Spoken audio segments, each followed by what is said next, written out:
Hello and welcome to SPMIS Academy. Today we'll analyze important newspaper articles of 15th February 2025.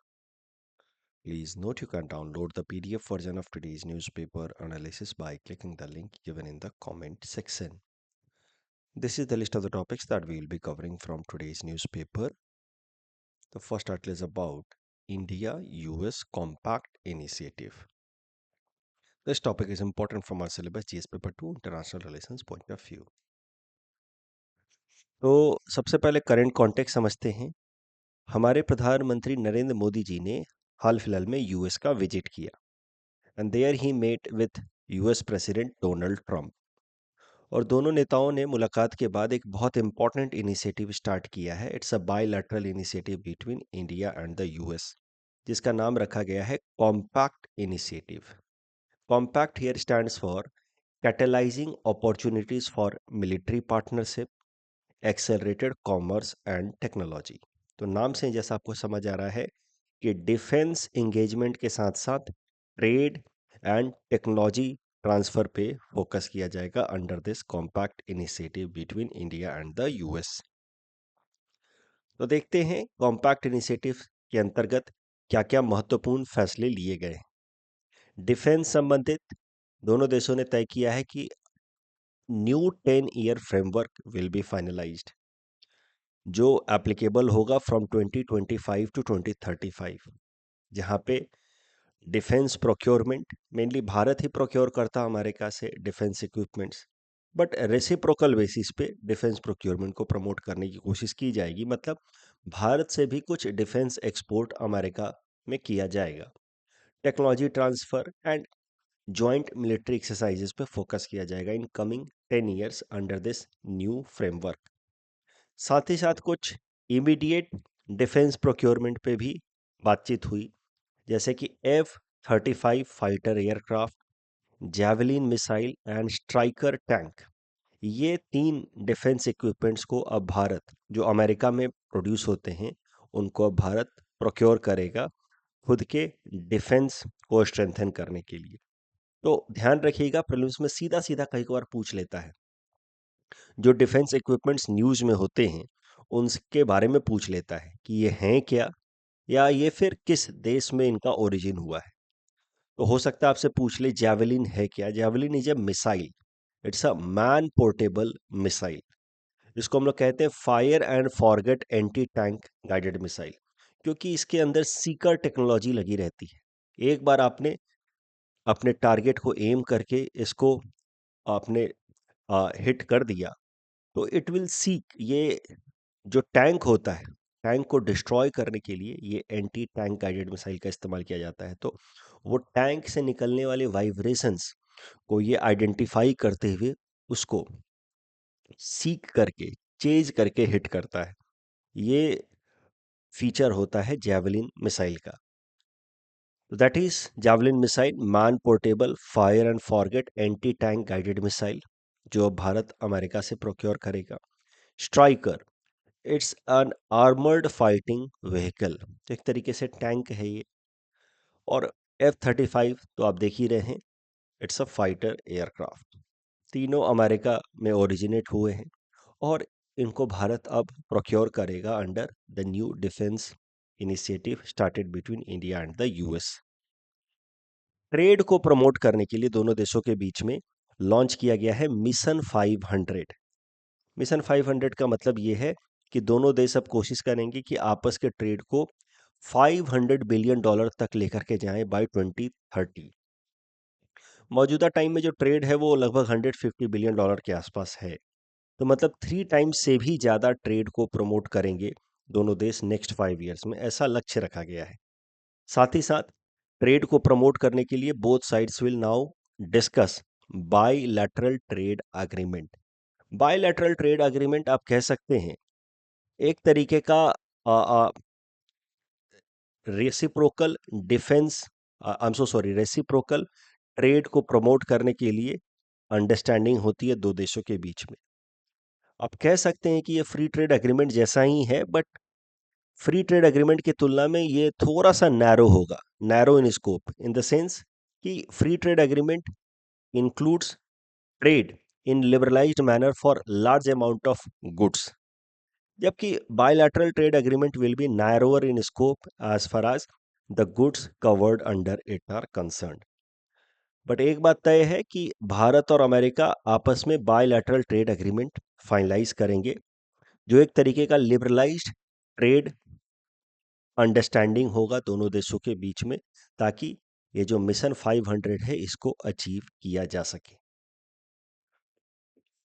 Energy security को promote करने पे focus किया जाएगा। तो nuclear energy, हाल फिलहाल में मैंने एक आर्टिकल इससे रिलेटेड कवर किया है और बजट में भी इस पर चर्चा हुई है, ध्यान से सुनिएगा, ये इंपॉर्टेंट है इस साल के लिए, कि इंडिया और यूएस ने न्यूक्लियर अग्रीमेंट साइन किया 2008 में, जिसके अंतर्गत US agreed to help India with nuclear material and nuclear technology that will be used only for civilian purposes, not for defence या आर्म्ड पर्पसेस।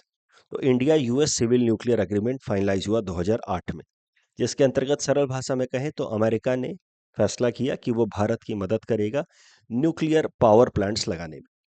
लेकिन इस एग्रीमेंट के साइन होने के बावजूद भी कोई अमेरिकी कंपनी आज तक भारत के अंदर न्यूक्लियर पावर प्लांट लगाने में सक्सेसफुल नहीं हुई है।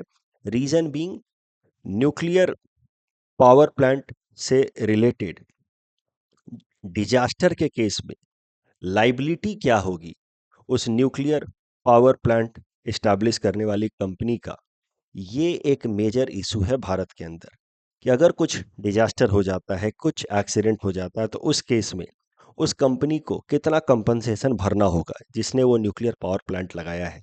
इसके लिए भारत ने एक कानून लाया था, civil liability nuclear damage act 2010 में, और उसको लेकर के डिफरेंसेस हैं भारत और अमेरिकी कंपनियों के बीच में।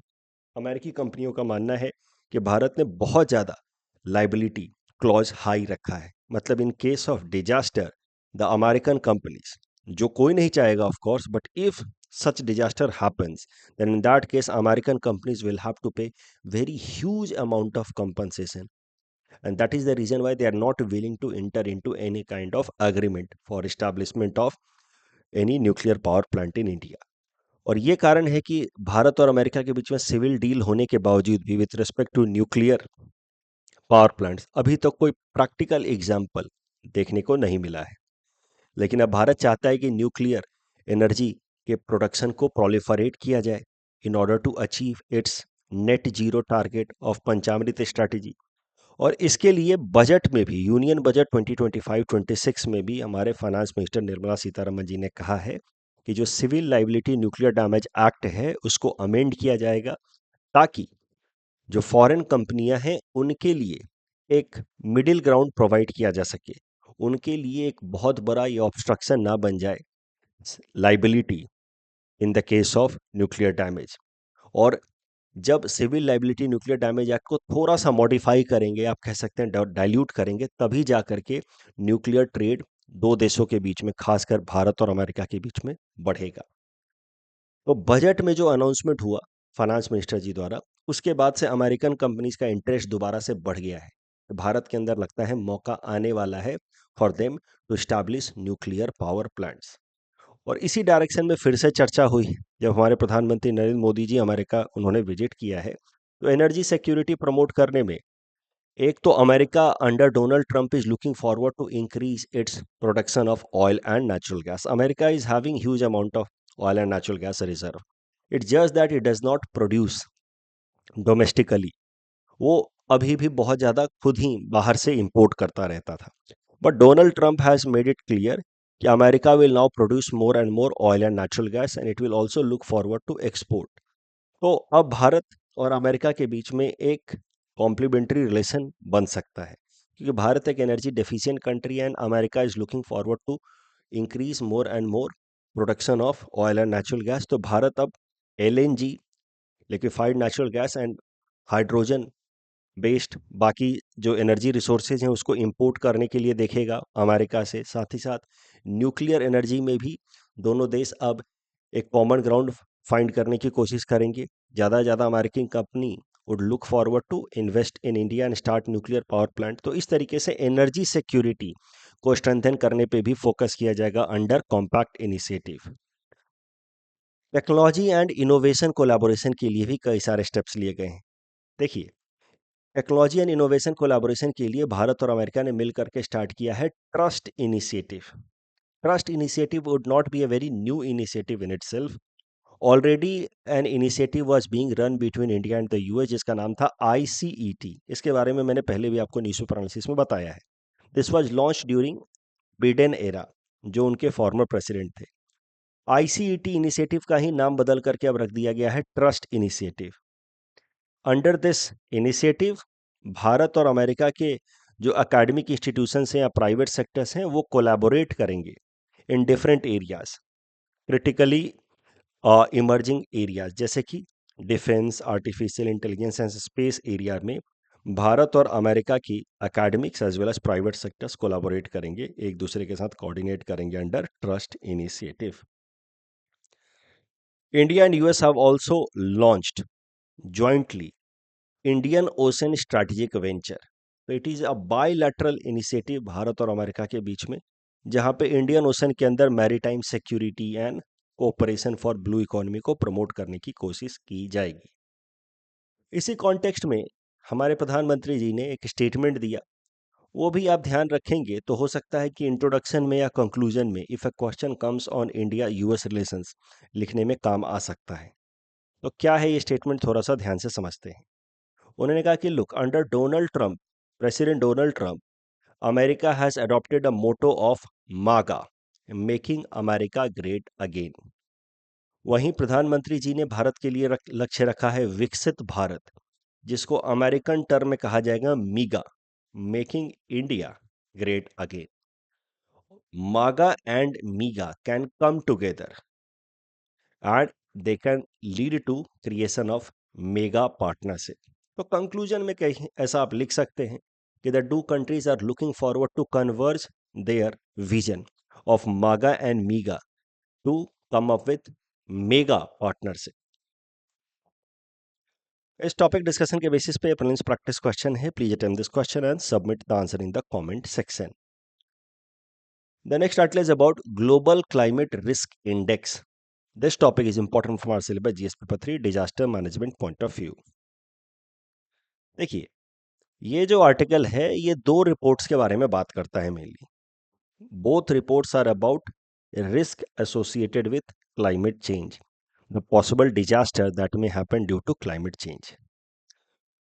तो पहला रिपोर्ट है global risk report. This report is released by World Economic Forum. इसमें दुनिया भर में अलग अलग तरीके के जो रिस्क देखे जाते हैं, चाहे वो वॉर या conflict between the two states related risk हो, या climate change related weather event risk हो, जियो इकोनॉमिक कन्फ्रंटेशन हो। जियो इकोनॉमिक कन्फ्रंटेशन का एग्जांपल जो अमेरिका हाल फिलहाल में कर रहा है, दूसरे देशों के ऊपर टैरिफ्स ज़्यादा से ज़्यादा लगा रहा है। मिस इन्फॉर्मेशन, डिसइन्फॉर्मेशन मतलब साइबर रिलेटेड फेक न्यूज़ वगैरह के रिस्क हो, डीप फेक वगैरह के रिस्क हो। तो दुनिया में अलग अलग तरीके के जो रिस्क हैं उनको रेट करता है कि किस रिस्क का मैग्नीट्यूड ज़्यादा है, किसका कम है। This global risk report released by World Economic forum. तो हाल फिलहाल में जो ग्लोबल रिस्क रिपोर्ट पब्लिश हुई है साल 2025 के लिए बाय वर्ल्ड इकोनॉमिक फोरम, वो कहता है कि एक्सट्रीम वेदर इवेंट्स रिलेटेड जो रिस्क हैं वो दूसरे सबसे बड़े रिस्क हैं after war and armed conflict between the states. ये तो पहले रिपोर्ट की बात हो गई। दूसरा रिपोर्ट है climate risk index. This report is published by German watch, जो एक इंटरनेशनल एनजीओ है क्लाइमेट चेंज रिलेटेड। ये साल 2006 से ही क्लाइमेट रिस्क इंडेक्स पब्लिश करता रहा है and this makes climate risk index longest running annual climate impact related index. Climate risk index जो 2025 के लिए पब्लिश हुई है बाय जर्मन वॉच, इसने भारत को 6th रैंक दिया है। मतलब it has put India amongst top 10 countries in the world that is most affected by extreme weather events between 1993 to 2022। तो दुनिया भर के वो देश जिनके ऊपर क्लाइमेट चेंज रिलेटेड जो वेदर फिनोमिनाज हैं उनका सबसे ज़्यादा इम्पैक्ट पड़ा है, उसमें टॉप 10 में हमारा देश भारत है, रैंक एट 6। इनफैक्ट दुनिया में जो भी फैटेलिटीज हुई हैं, डेथ्स हुई हैं due to climate change and extreme weather events, उनमें से 10% fatalities belong to India alone as per this climate risk index. इस टॉपिक डिस्कशन के बेसिस पे ये सिंपल सा प्रीलिम्स प्रैक्टिस क्वेश्चन है. Please attempt this question and submit the answer in the comment section. The next article is about new income tax bill 2025. This topic is important from our syllabus GS paper 3 Indian economy point of view. देखिए, हाल फिलहाल में हमारे finance minister Nirmala Sitharaman ji ने लोकसभा में रखा income tax amendment bill 2025. This income tax amendment bill seeks to amend old income tax act जो 1961 में लाया गया था. पहले भी इसको कई दफ़ा अमेंड किया जा चुका है. हाल फिलहाल में इसको मेजर ओवरहॉल करने की कोशिश की जाएगी as a result of this income tax bill. तो इसमें मेजर बदलाव करने की कोशिश की जाएगी इनकम टैक्स एक्ट 1961 में. किस तरीके के बदलाव किए जाएंगे वो भी समझ लीजिए. ओवरऑल टैक्स रेट्स में कोई बदलाव नहीं है, जो हैं वैसे ही रहेंगे. जो बजट के दौरान हमने देखा था कि 12 लाख तक रिबेट रहेगा एंड ऑल. बट ये जो नया इनकम टैक्स बिल रखा गया है, इसकी मदद से कोशिश की जाएगी कि जो टैक्स रिलेटेड लॉज हैं उनको सिंप्लीफाई किया जाए, उनको जितना हो सके उतना सरल रखा जाए, ताकि टैक्स पेयर्स के लिए कोई अननेसेसरी कंफ्यूजन ना हो. So the length of income tax act has been reduced. For example 823 pages से रिड्यूस होकर के 622 पेजेस का कर दिया जाएगा after this new amendment bill. पहले टोटल 47 चैप्टर्स थे under the income tax act, उसको रिड्यूस करके 23 चैप्टर्स में ला दिया जाएगा. 819 सेक्शंस थे, it will be reduce to 536 sections. एक बार जब ये बिल पास हो जाएगा तो it will be effective from next financial year, मतलब 1 अप्रैल 2026 से ये एप्लीकेबल होगा. तो ये जो इनकम टैक्स बिल में वैसे तो कई सारी बातें हैं, बट जो सबसे महत्वपूर्ण कुछ बातें हैं उनको एक एक करके देखते हैं कि what are the key areas under new income tax bill. सबसे एक महत्वपूर्ण बात है टैक्स ईयर कॉन्सेप्ट. ये क्या कॉन्सेप्ट है समझते हैं. देखिए, अभी कैसे इनकम टैक्स पेमेंट होता है, कैसे असेसमेंट होता है. तो अभी इनकम टैक्स पेमेंट या असेसमेंट का जो सिस्टम है, उसमें हम लोग फॉलो करते हैं the concept of financial year, उसी को हम लोग प्रीवियस ईयर भी कहते हैं, एंड असेसमेंट ईयर. तो फाइनेंशियल ईयर जिसमें हमने इनकम जनरेट किया, मान लीजिए कि साल 2023-24 जो शुरू होगा 1 अप्रैल 2023 को और ख़त्म होगा 31 मार्च 2024 को. इस साल के दौरान आपने 30 लाख रुपए इनकम जनरेट किए. अब इस इनकम के ऊपर टैक्स आप भरेंगे नेक्स्ट ईयर 2024-25 में, जिसको कहा जाता है असेसमेंट ईयर. तो 2024-25 में असेसमेंट किया जाएगा कि पिछला ईयर, प्रीवियस ईयर या फाइनेंशियल ईयर में आपका कितना इनकम था, और उस इनकम के बेसिस पे आप टैक्स भरेंगे in the assessment year, that is 2024-25, that will start on 1 April 2024 and and on 31 मार्च 2025. तो जब एक साल पूरा खत्म हो जाता है तो उसी को हम लोग कहते हैं फाइनेंशियल ईयर या प्रीवियस ईयर. फिर जब अगला साल शुरू होता है तो उस नए साल में, हम फाइनेंशियल ईयर्स की बात कर रहे हैं, तो नए साल में फिर असेस किया जाता है कि पिछले साल में, प्रीवियस ईयर में आपकी क्या इनकम थी, और उसके ऊपर आप टैक्स भरते हैं. अब इसको हटा करके कॉन्सेप्ट लाया गया है टैक्स ईयर का, यूनिफाइड टैक्स ईयर का. इसी साल आपकी इनकम जनरेट होगी और इसी साल आप टैक्स भी भरेंगे. तो the same year you will generate income and in that year only you will pay tax. कैसे होगा? तो एक क्वार्टर बीता, मान लीजिए अप्रैल से लेकर के जून वाला क्वार्टर बीता, फिर जुलाई में या अगस्त में आप क्वार्टर 1 का टैक्स भर दे. फिर दूसरा क्वार्टर बीतेगा तो फिर आप सेकेंड क्वार्टर का टैक्स भर दें, या हाफ ईयरली असेसमेंट करके आप पहले हाफ ईयर का टैक्स भरें, फिर दूसरा हाफ ईयर बीतेगा तो उसका टैक्स भरें. इस तरीके से जिस साल आप इनकम जनरेट करेंगे उसी साल आपको टैक्स भरना है. इसको नाम दिया गया है कॉन्सेप्ट ऑफ टैक्स ईयर. तो नाउ द प्रीवियस ईयर या financial year and assessment year, का कॉन्सेप्ट हटा करके now there will be the concept of unified tax year. साथ ही साथ ज़्यादा से ज़्यादा डिजिटलाइजेशन पे फोकस किया जा रहा है। टैक्स अथॉरिटीज को क्या है कि ज़्यादा ज़्यादा पावर दिए जाएंगे। तो tax authorities will be now allowed to access taxpayers electronic record। जैसे कि मान लीजिए कि टैक्स अथॉरिटीज को डाउट हो गया कि एक इंसान टैक्स की चोरी कर रहा है। टैक्स की चोरी करने को हम लोग कहते हैं टैक्स इवेजन। तो टैक्स की चोरी कर रहा है, उस केस में टैक्स अथॉरिटीज उस इंसान की डॉक्यूमेंट्स तो चेक करेंगे ही, फिजिकल डॉक्यूमेंट। साथ ही साथ the tax authorities are allowed to check that person's digital records. वो इंसान या उसकी कंपनी के डिजिटल इलेक्ट्रॉनिक रिकॉर्ड जैसे कि email, social media accounts, online banking transactions, ये सब भी चेक कर सकते हैं the tax authorities as per this new bill. साथ ही साथ the definition of income has been expanded. तो अब जो वर्चुअल डिजिटल एसेट्स हैं जैसे कि crypto currencies, bitcoin and all, and non fungible tokens. Non fungible tokens क्या होते हैं वो मैं अलग से आपको कभी समझा दूंगा न्यूज़पेपर एनालिसिस में। वैसे भी लगभग मैंने समझाया था 1 साल पहले, but again I will take it. Crypto currencies तो हमने 1 महीने पहले ही देखा था। तो अब क्रिप्टो करेंसीज या non fungible tokens also will be considered as income या ओवरऑल कैपिटल असेट, जिसपे टैक्स लगाया जाएगा in case of capital gain. तो सरल भाषा में कहें तो now these virtual digital assets will be treated at par with land, building, shares, bullion या आर्ट वर्क। इन सब पे कैपिटल गेन टैक्स लगता है। इनको कैपिटल असेट्स की तरह कंसीडर करती है भारत सरकार फॉर टैक्सेशन पर्पस। इसी की तरह अब virtual digital assets will be considered as capital assets. साथ ही साथ रिमूवल ऑफ रिडंडेंट प्रोविजंस, जो अननेसेसरी प्रोविजंस थे, outdated provisions, old references, they have been eliminated and language has been made simpler and clearer, ताकि tax payers को comply करने में आसानी हो, टैक्स भरने में आसानी हो, उनको सारे नियम आराम से खुद ही समझ आए। तो ऐसा प्रश्न आपसे पूछा जा सकता है मेंस में कि discuss the importance of simplified tax laws in ensuring economic efficiency and tax payers convenience, specially in light of the new income tax bill 2025। तो सिंप्लीफाइड टैक्स लॉ के क्या फायदे होते हैं पहले वो समझाइए। कॉम्प्लायंसेस बढ़ेगा, ज़्यादा लोग टैक्स भरेंगे, टैक्स इवेजन यानी कि टैक्स की चोरी कम होगी and all.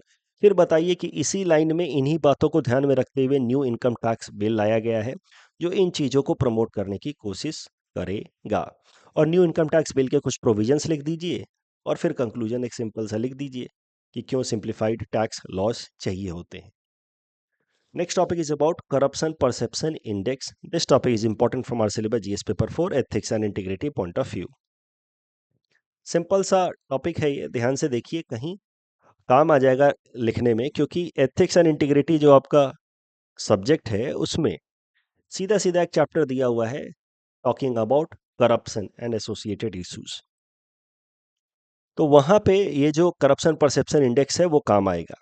Corruption perception index, ये इंडेक्स दुनिया भर के देशों को रैंकिंग देता है on the basis of corruption in their territory, in their jurisdiction. यहाँ पे करप्शन का डेफिनेशन लिया गया है जो इन जनरल एक्सेप्टेड डेफिनेशन है वर्ल्ड वाइड, कि अब्यूज ऑफ पावर या अथॉरिटी फॉर प्राइवेट गेन।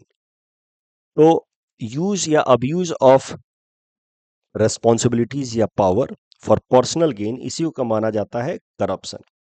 सरकारी ऑफिस, सरकारी आपको पावर मिला है सरकारी काम करने के लिए, वहां से आपने कुछ चुरा लिया, पैसा घर लेकर के आ गए, दैट इज करप्शन। अभी करप्शन परसेप्शन इंडेक्स पब्लिश करता है कि इंटरनेशनल एनजीओ ट्रांसपेरेंसी इंटरनेशनल। उसमें वो देखता है कि दुनिया भर के अलग अलग देशों में जो उनका पब्लिक सेक्टर है वहां पे करप्शन कितना है। अब करप्शन को मेजर करने के लिए जो बेसिस उन्होंने लिया है वो है परसेप्शन या ओपिनियन, क्योंकि करप्शन को मेजर करने का कोई टेंजिबल मैट्रिक्स तो हो नहीं सकता। तो पब्लिक सेक्टर के अंदर corruption on the basis of opinion survey या पब्लिक परसेप्शन, उसके बेसिस पे करप्शन परसेप्शन इंडेक्स पब्लिश करता है ये इंटरनेशनल ऑर्गेनाइजेशन ट्रांसपेरेंसी इंटरनेशनल, जहां पे वो अलग अलग देशों को रैंकिंग देता है, साथ ही साथ स्कोर भी देता है। Score varies from 0 to 100। 0 का मतलब the country is highly corrupt, 100 का मतलब the country is very very clean. तो करप्शन परसेप्शन इंडेक्स 2024 हाल फिलहाल में रिलीज किया है ट्रांसपेरेंसी इंटरनेशनल ने। यहाँ पे perceived level of corruption in public sector के बेसिस पे स्कोर एंड रैंकिंग दी जाती है। ध्यान रहे, रियल सेंस में मेजर करने का कोई बेसिस है नहीं। भारत को रैंक मिला है 96 आउट ऑफ 180 कंट्रीज और स्कोर रहा है 38। स्कोर हमारा थोड़ा थोड़ा इंप्रूव हो रहा है over a period of time. For example in 2023 the score was 39 and in 2022 the score was 40, but yet our rank is very poor. We are ranked 96, यानी कि हम बहुत करप्ट हैं amongst the as compared to other countries of the world. वहीं बाकी हमारे neighbour countries की बात की जाए तो पाकिस्तान हमसे भी ज़्यादा करप्ट है, श्रीलंका भी करप्ट है, बांग्लादेश में भी करप्शन ज़्यादा है, China is performing slightly better. दुनिया के जो बेस्ट कंट्रीज हैं यानी कि करप्शन फ्री कंट्रीज में सबसे ऊपर नाम है डेनमार्क का, followed by Finland and Singapore. इस टॉपिक डिस्कशन के बेसिस पे प्रीलिम्स प्रैक्टिस क्वेश्चन है। Please attempt this question and submit the answer in the comment section. Lidar technology से रिलेटेड दूसरा स्टेटमेंट गलत है, it can work even under water. Gender busting से related first statement is wrong, it is not about separate budget. और जैसे ही पहला statement wrong है, अपने आप आपको जवाब मिल जाता है 2 and 4। यहाँ पे again fourth statement is wrong, I told you कि quipu is not stable, it may disintegrate over a period of time. Dokra वाला सवाल तो काफ़ी सिंपल था, sir lost wax technique basis पे बना है ये। That's all from our side for today, thanks for watching.